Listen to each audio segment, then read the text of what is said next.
예, 오늘 굵직한 이슈입니다. 먼저 이 얘기부터 가보겠습니다.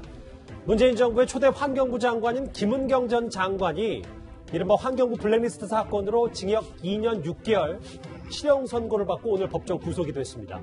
현 정부 장관이 구속된 건 이번이 처음인데요. 파장을 짚어보기 전에 어떤 사건인지 먼저 시간을 잠시 돌려보겠습니다. 그 공공기관이 330몇 개쯤 됐습니다. 한 기관당 2자리가 대통령이 임명하는 청와대 인사권이 있는 자리입니다. 이 사람들에 대한 임기가 얼마나 남아있고, 그리고 박근혜 대통령 선거, 대선 선거 캠프 출신이다, 혹은 어디 당 출신이다, 그 중에서 이제 약간 정치적 색채가 있는 사람들에 대해서 추렸고, 우리 국민한테 선배님께서 용단을 내려주는 게 어떻겠냐고. 안 물러나겠다고 하더니 많은 사표를 썼더라고. 나한테 직접 얘기를 하지. 왜 그런 식으로 해서 사람을 이렇게 각오를 만드느냐고. 당신들 입맛에 맞는 사람 보내줄 테니 나는 정리를 좀 시켜라. 이 얘기 좀 파장이 커서 하나하나 좀 더 자세히 짚어봐야 될 것 같습니다. 서정욱 변호사님. 예. 구체적인 그 법정 구속 혐의를 짚어보기 전에 먼저 현 정부의 전현직 장관 중에 구속된 건 처음인 것 같은데 구속 이유가 그러니까 진술도 바꾸고 혹은 지금 증거인멸 우려가 있다고 재판부는 판단한 겁니까? 구속 이유는 이제 크게 보면 두 가지로 보면 돼요. 하나는 이제 그 범죄가 중대하다는 거예요. 아하. 결국은 이제 그 직권 남용 있잖아요. 직권 남용 사표를 강요한 이것도 이게 한 15건 정도 되고, 그리고 이제 그 사표를 종용하는 강요죄도 있고, 그리고 이제 그 미리 내정자를 국장들이나 실장 통해서 미리 내정자를 하는 압력을 넣는 그게 위력이거든요. 예. 그래서 업무방해도 있고 이런 식으로 이게 직권 남용이든 강요든 업무방해든 범죄 혐의가 중대한 게 이제 첫째 이유고요. 예. 그다음에 두 번째 이유는 바로 이제 끝까지 뭐 자백하거나 잘못을 인정한 게 아니고 계속 이게 그 범위를 부인하고 있고, 아하. 그리고 이게 전부 관련자들이 말이 서로 엇갈리고 틀리면서 앞으로 이게 증거를 인멸할 염려가 있다. 그래서 이제 이번에 법정 구속을 한 겁니다. 아하, 이해가 됐어요. 이현정 의원님. 네. 그럼 정확히 어떤 혐의로 구속이 된 건지 좀 살펴봐야 될 텐데 다음 화면을 좀 보겠습니다. 제가 한번 읽어보면 2017년부터 12월, 2019년 1월까지 산하 공공기관 임원 15명에게 사표 제출 종용, 그리고 사표 제출 종용 위에 표적감사 지시, 그리고 청와대와 환경부 산하 공공기관 임원들 내정 후에 내부 자료 제공과 사전 지원. 좀 압축하자면 그러니까 전직 박근혜 정부 때 임명된 공공기관 임원들에게 사표를 강요했다. 뭐 이렇게 간단히 정리하면 되는 겁니까? 그러니까 솔직히 이제 이게 사실은 역대 정부에서도 어떤 면에서 관행적으로 해오던 문제입니다. 그런데 이번에 이제 이 문제가 법률적 심판을 받게 된 것인데요. 저는 굉장히 파장이 클 것 같습니다. 왜냐하면 사실 공공기관 같은 경우는 보통 임기가 3년이거든요. 근데 이제 정권 말기에 임명이 되면 그 정권, 그 다음 정권에도 연속해서 임기를 하는 경우가 있어요. 근데 새로운 정권이 들어오면 예전 정부에서 임명됐던 공공기관장들한테 사실상의 이제 사퇴 압박을 합니다. 그래서 뭐 또 만약 사퇴하지 않으면 여러 가지 이유를 대서 뭐 감사를 한다든지 이런 식으로 해요. 근데 이번 정부도 똑같이 환경부 같은 경우에 산하 15개의 이제 산하기관이 있습니다. 예. 근데 그 산하기관장들 중에서 전 정부에 임명된 사람들이 있는데 이 사람들한테 사표를 내라고 간접적으로 종용을 했어요. 근데 이분들 중에서 이제 몇 분은 사표를 냈는데 몇 분은 못 나가겠다. 버틴 거예요. 예. 버티니까 그 다음에 뭘 냈냐면 바로 감사에 들어갑니다. 즉 문제를 찾아낸 거죠. 그러니까 여기서 그렇죠. 표적감사에서를 해서 강요한 혐의입니다. 안 나갈 수 없게끔 그렇죠. 안 나갈 수 없게끔 만들고 강요했고 예. 그러면 또 새로운 사람을 채워야 될 거 아니에요. 그러면 자기들이 미리 정한, 즉 청와대가 미리 내정한 사람, 뭐 캠프에 있었던 사람이든지 뭘 말은 공모인데 솔직히 다 내정이 돼 있습니다. 그러면 내정이 돼 있으면 그럼 미리 자료를 준 거예요. 자, 이렇게 하면은 점수가 많이 나온다. 그래서 사전에 내정된 사람한테 미리 자료를 줘서 공모하게 만들 거죠. 그러니까 공모한 사람은 어디 가면은 이미 그걸 제출하면 이미 다 내부적으로 짜 있기 때문에 예. 당연히 그 사람이 이제 추진되는 거예요. 그러면 임원 추천 추진위원회라고 있습니다. 근데 이 양반들은 왜 앉아있죠? 그러니까 이 양반들의 업무를 방해한 거예요. 그러니까 이분들은 뭔가 사람들을 심사를 하고 선출을 해야 되는데 이미 다 내정이 돼서 들어오니까 이분들 할 일이 없는 거예요. 즉 바로 업무 방해 혐의입니다. 그래서 지금 직권 남용, 즉 자신이 어떤 면에서 사출을 종용할 수 없는데 직권을 남용한 혐의. 예. 그다음에 이제 저 사표를 안 내는 사람한테 감사 등 방법으로 강요한 혐의. 예. 그다음에 이제 이 업무 방해, 즉 이제 추진위의 업무 방해. 이게 문제가 되는 게 뭐냐면 환경부만 이런 게 아니라는 거예요. 모든 부처가 사실상 적폐청산한다고 그러면서 그 이런 식의 비슷한 방법으로 다 내보냈거든요. 근데 문제는 이제 환경부가 지금 김태호 수사관이 이거를 이제 폭로하면서 환경부가 블랙리스트가 문제가 된 거거든요. 예. 자칫 이 문제가 지금 이번에 법정 구속이 됐는데 다른 부처로 확산될 경우에 굉장히 큰 파장을 일으킬 수가 있습니다. 잠시만요. 이 부분 중요하니까 좀 더 꼭꼭 씹어서 보면 이번 시작 법의 1심에서 단죄를 받은 건 환경부 전직 장관이지만 앞으로 이런 예를 들어 당신 전 정권 사람이니까 사표 내고 좀 그만 나가지 라는 부분이 환경부 말고 다른 부처도 있다면 이런 직권남용들이 앞으로 재판 결과에서 확산될 수 있다. 왜냐하면 이제 하나의 법리를 만든 거 아니에요? 그러면 지금 산업부 같은 경우는 산하기관들 엄청나게 많습니다. 예. 국토부도 많고요. 또 문체부도 많고 문체부가 아마 굉장히 많을걸요. 그러면 거기에 만약에 이런 부당한 방법으로 사태 몰려난 분이 소송을 제기할 경우에 이게 상당히 문제가 될 수가 있고 만약 이 하나의 표준이 앞으로도 만약 이 정권 말고 다음 정권 들어섰을 때 이게 하나의 이제 관리가 된다 그러면 아마 앞으로 이제 이 밑에 있는 산하기관 인사하기 간단치 않을 겁니다. 알겠습니다. 오늘 법정 구속된 김은경 전 환경부 장관은요. 과거에 사표를 받고 내쫓은 거 아니냐라는 질문에 이렇게 답을 했었습니다. 화면 만나보시죠. 이사장과 임원들이 지금 다 사표를 제출한 상태죠.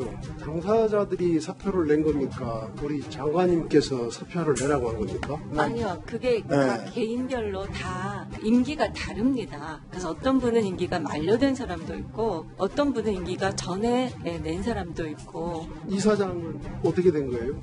그러니까 사표 이사장 내라고 한 겁니까? 본인이 낸 겁니까? 이사장님 일단 사표는 내시고 저희가 그 절차할 때까지만 해주세요. 이렇게 말씀을 드렸던 것 같습니다. 청와대하고 상의해서 했습니까? 장관님 판단입니까? 환경관리공단의 임명 권한은 사실 제게 없습니다.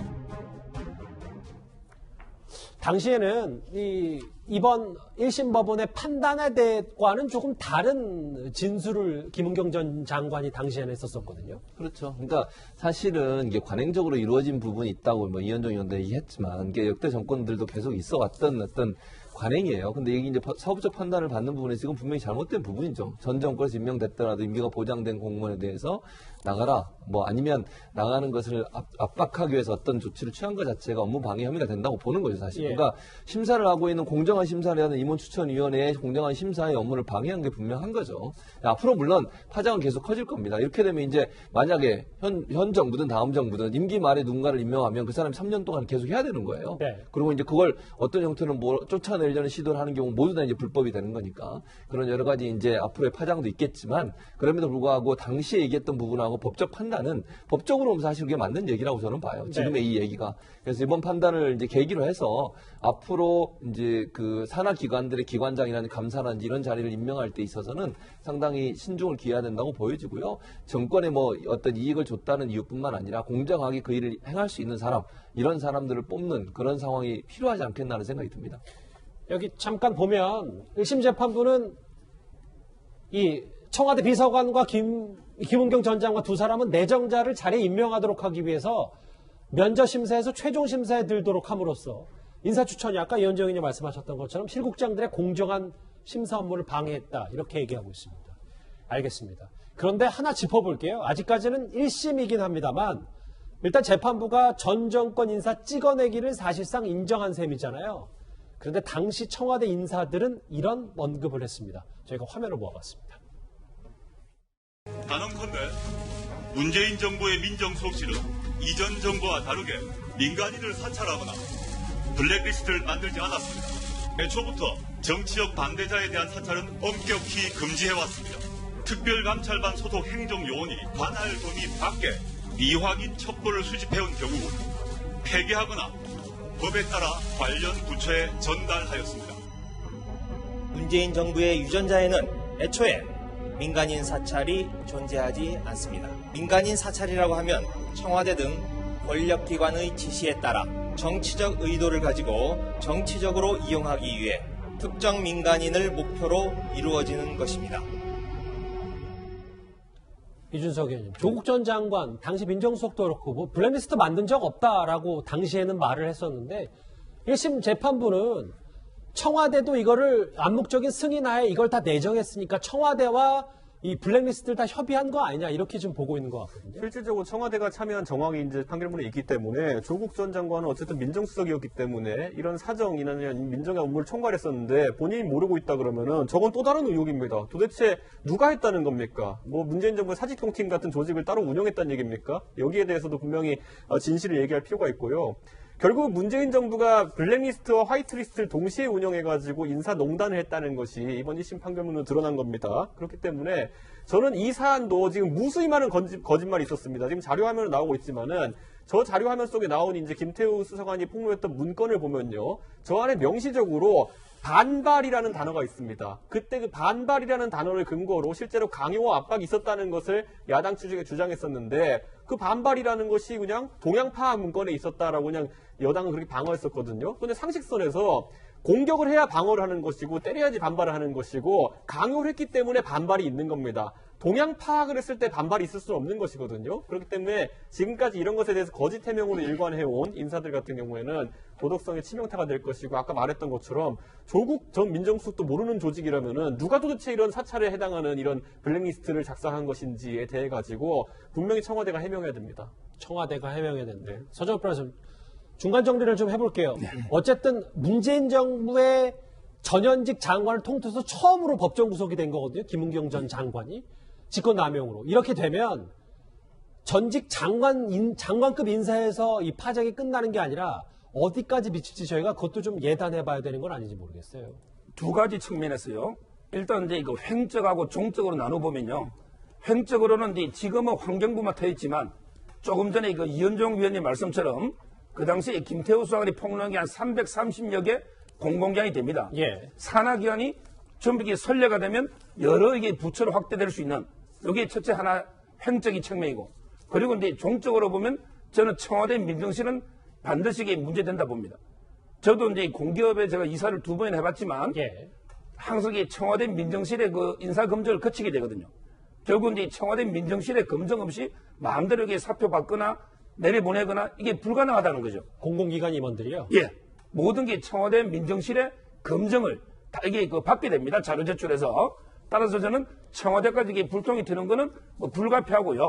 제가 이제 이 사건을 보면서 조국 전 장관의 그 불후의 명언이 하나 있더라고요. 예. 그 국회에 그때 운영이 출석해가지고 뭐 이제 그 사찰이 아니다 하고 이러 하면서 그때 뭐라 하셨냐면 청약은 진실을 이기지 못한다. 청약은 진실을 이기지 못한다. 이런 말씀을 이게 조국 전 수석이 했습니다. 예. 결국 저는 이제 이번 판결을 보면서 사필 기정이 아닌가. 어떻게든 이게 그 블랙리스트, 화이트리스트 대신에 신조를 만들어줘 그때 체크리스트. 예. 체크리스트. 근데 법원에는 그게 아니고 블랙리스트로 본 거예요.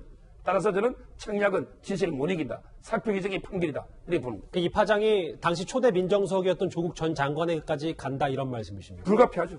검증 때문에. 문재인 정부에 들어 처음으로 장관급 인사가 법정 구속이 됐습니다. 이 파장은 뭐 내일도 이어질 것 같은데요. 저희도 이 소식 여기까지 짚어봤습니다.